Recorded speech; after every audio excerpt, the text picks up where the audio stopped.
नमस्कार, आप देख रहे हैं आर्या न्यूज। मैं हूं आपके साथ पल्लवी सिंह। रुक करेंगे इस वक्त की बड़ी खबर के साथ। बता दें कि महंत नरेंद्र गिरी का पोस्टमार्टम पूरा हो चुका है। पोस्टमार्टम की प्रक्रिया पूरी की गई। करीब 2 घंटे तक पोस्टमार्टम की प्रक्रिया चली है। साथ ही आपको बता दें वीडियोग्राफी भी पोस्टमार्टम की गई है। 5 डॉक्टरों की टीम ने ये पोस्टमार्टम किया है और कैमरे की निगरानी में पोस्टमार्टम किया गया। कुछ ही देर में पार्थिव शरीर पहुंचाया जाएगा और इसी के साथ ही उन्हें भू समाधि दी जाएगी। नगर यात्रा करते हुए महंत गिरी के शव को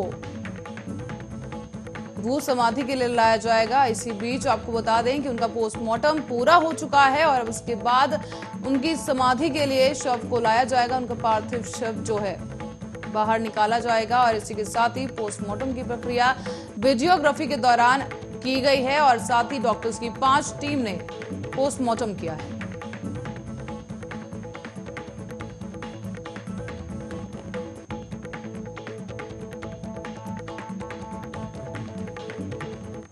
और इसी बीच एक बड़ी खबर अयोध्या से सामने आ रही है, जो अयोध्या में चोरी की एक बड़ी वारदात देखने को मिली। कीमती अष्टधातु की 9 मूर्तियां चोरी कर ली गईं और मौके पर पहुंची पुलिस इस पूरे मामले की जांच में जुटी है। हैदरगंज थाने के जानकी नगर ट्रस्ट का पूरा मामला बताया जा रहा है, जहां पर अष्ट धातु से बनी मूर्तियां चोरी कर ली गई। हैदरगंज के राम जानकी मंदिर ट्रस्ट की पूरी घटना, जहां पर चोरों ने मूर्तियों पर अपना हाथ साफ किया है। मौके पर फिलहाल पुलिस पहुंच चुकी है और इस पूरे मामले की जांच की जा रही है।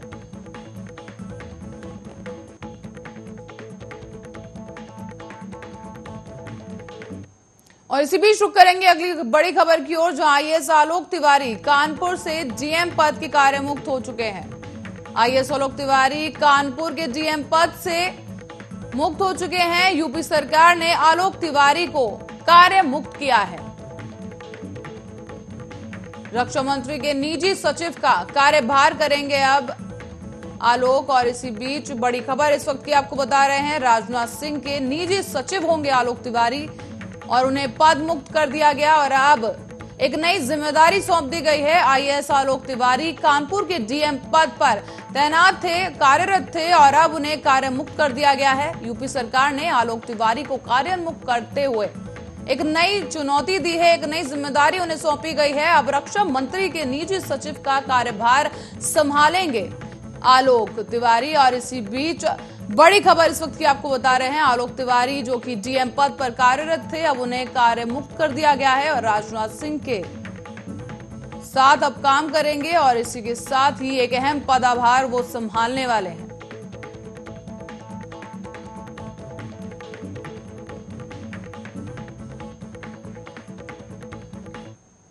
रुक करेंगे अगली खबर की ओर, जहां स्पेन में 50 साल बाद अब ला पाल्मा महाद्वीप का सबसे खतरनाक ज्वालामुखी एक बार फिर से फट गया है। आसपास के इलाकों में तेजी से बहते लावा ने अनेकों घरों को नष्ट कर दिया।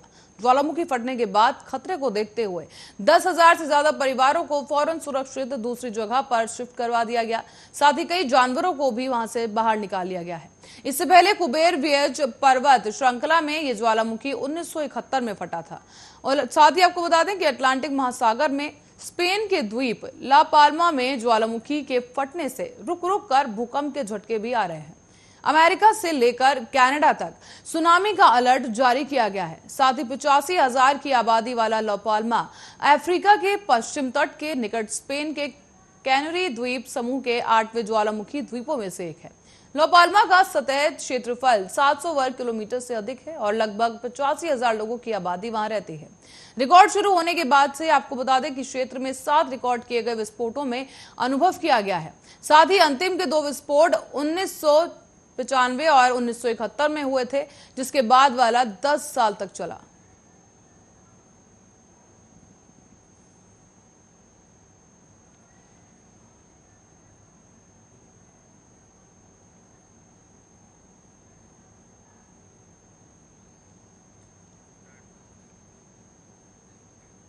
और अक्टूबर से फिर से एक बार वैक्सीन का निर्यात शुरू करने को लेकर अब भारत के फैसले का विश्व स्वास्थ्य संगठन की तरफ से स्वागत किया गया है। WHO ने वैक्सीन के निर्यात के लिए केंद्रीय स्वास्थ्य मंत्री मनसुख मंडाविया को शुक्रिया अदा किया है। साथ ही स्वास्थ्य मंत्री मंडाविया सोमवार को वैक्सीन मंत्री कार्यक्रम के तहत वैश्विक स्वास्थ्य संगठन से उन्होंने बात की और इसी के साथ ही वैश्विक कोवैक्स पहल को लेकर वैक्सीन का निर्यात फिर से शुरू करने की घोषणा की गई थी। WHO के महानिदेशक डॉक्टर टेड्रोस ने बताया है कि कोवैक्स पहले के तहत भारत की ओर से अक्टूबर में महत्वपूर्ण वैक्सीन शिपमेंट फिर से शुरू करने की घोषणा के लिए WHO की तरफ से स्वास्थ्य मंत्री मनसुख मंडाविया को धन्यवाद देता है और इसी साल आखिर तक दुनिया में सभी देशों में 40% टीकाकरण के लक्ष्य तक पहुंचने के लिए समर्थन में ये घोषणा महत्वपूर्ण रहेगी। केंद्रीय स्वास्थ्य मंत्री मनसुख मंडाविया ने कहा था कि भारत के अतिरिक्त वैक्सीन का निर्यात फिर से एक बार शुरू करेगा और लेकिन देश के लोगों का टीकाकरण सरकार की सर्वोच्च प्राथमिकता बनी हुई है। मंत्री ने यह भी कहा कि सरकार को अक्टूबर में कोविड-19 टीकों की 30 करोड़ से अधिक खुराक और अगले महीने में 100 करोड़ से अधिक खुराक मिलेगी। साथ ही उन्होंने ये भी कहा कि देश में कोविड-19 टीके की अब तक 81 करोड़ से अधिक खुराक दी जा चुकी है। अंतिम 10 करोड़ खुराक महज 11 दिनों में ही दी गई।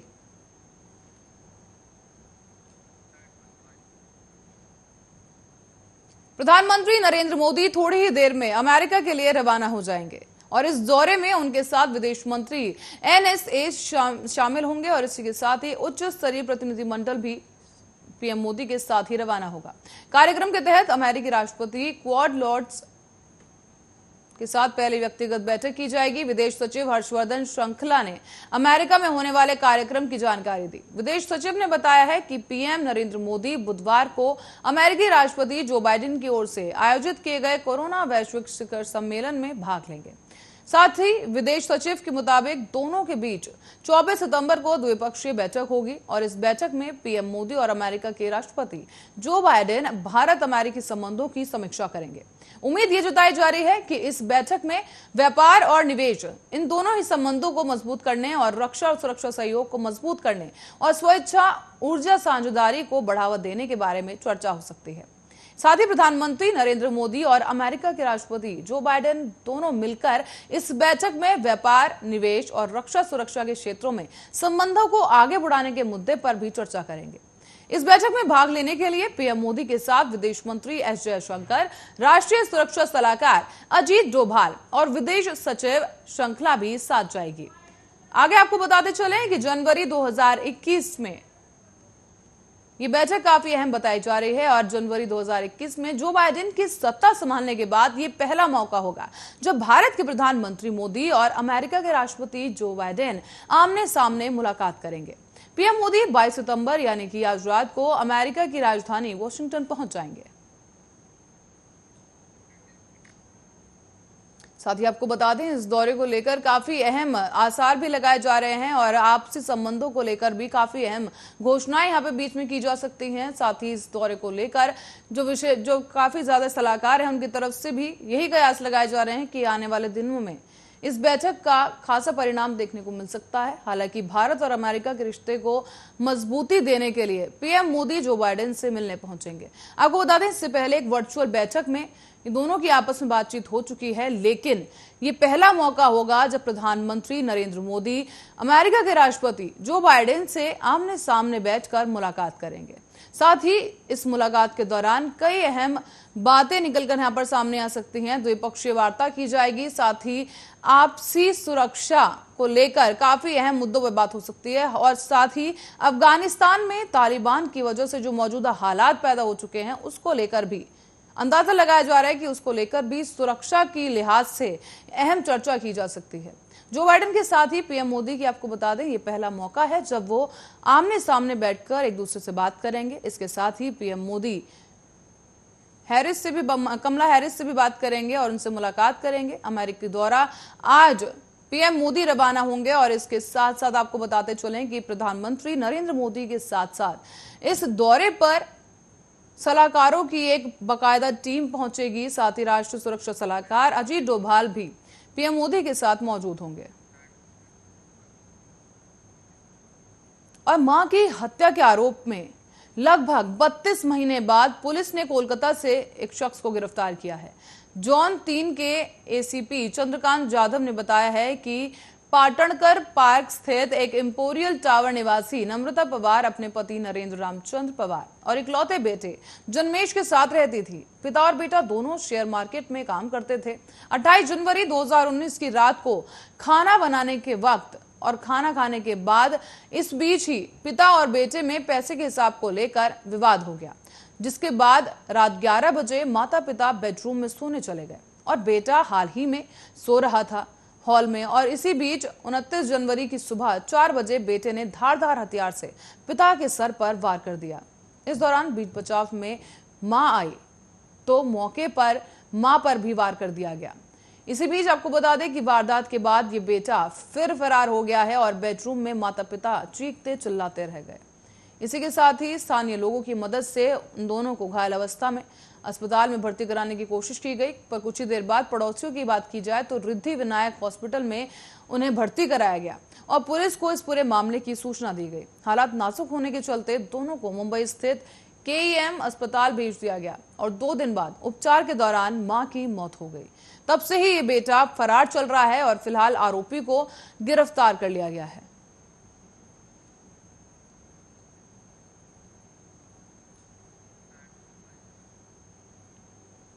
और कोरोना मामलों में उतार चढ़ाव लगातार जारी है। स्वास्थ्य मंत्रालय की ओर से जारी किए गए ताजा आंकड़ों के अनुसार आपको बता दें कि बुधवार सुबह कोरोना के ताजा आंकड़े सामने आए हैं। मंत्रालय के अनुसार पिछले 24 घंटों में 26,964 नए कोरोना केस सामने आए।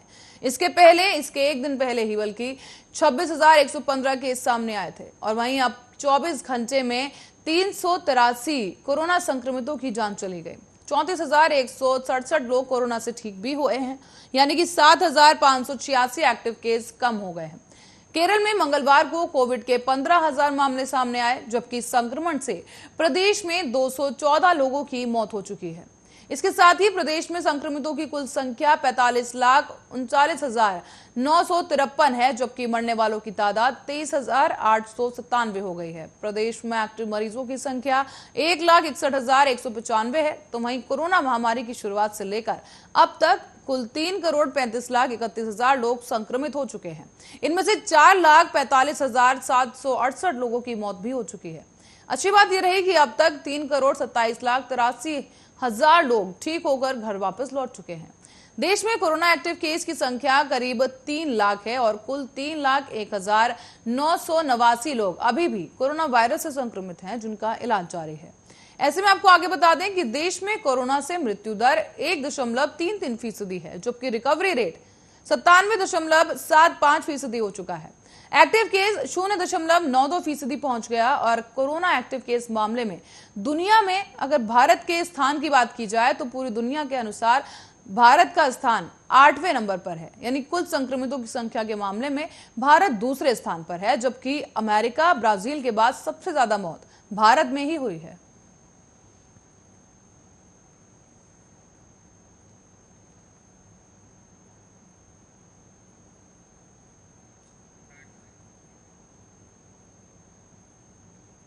और अब रुक करेंगे अगली खबर की ओर, जहां हैदराबाद से सांसद असाउद्दीन ओवैसी के 74 अशोक रोड स्थित बंगले पर मंगलवार शाम को अज्ञात लोगों ने तोड़फोड़ मचा दी। हमलावरों ने बंगले के बाहर लगी नेम प्लेट, लैंप और खिड़की का शीशा तोड़ दिया है। जिस समय यह हमला हुआ उसी समय ऑल इंडिया मजलिस से इत्तेहादुल मुस्लिमीन यानी कि AIMIM के अध्यक्ष असाउद्दीन ओवैसी बंगले में मौजूद नहीं थे। बंगले के केयरटेकर दीपा ने बताया है कि हमलावरों की संख्या 7 से 8 रही होगी और इसी बीच वो लोग नारेबाजी करते रहे और घर के अंदर ईंट पत्थर फेंकते रहे। इस मामले में पुलिस ने 5 लोगों को हिरासत में ले लिया है। तो वहीं दिल्ली पुलिस के अधिकारियों का कहना है कि इस पूरे मामले में कार्रवाई आगे की जा रही है और इसी के साथ ही हिरासत में लिए गए लोगों से भी पूछताछ जारी है।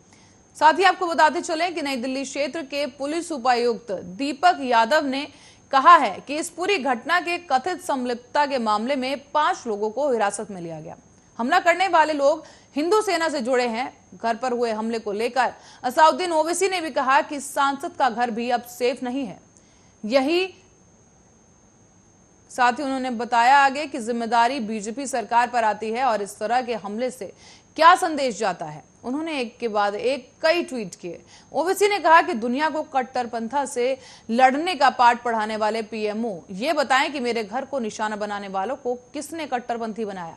अगर इन कट्टरपंथियों को लगता है कि हम उनसे डरकर चुप बैठ जाएंगे तो वो मजलिस को नहीं जानते। इंसाफ के लिए हमारी लड़ाई हमेशा जारी रहेगी इंशाअल्लाह।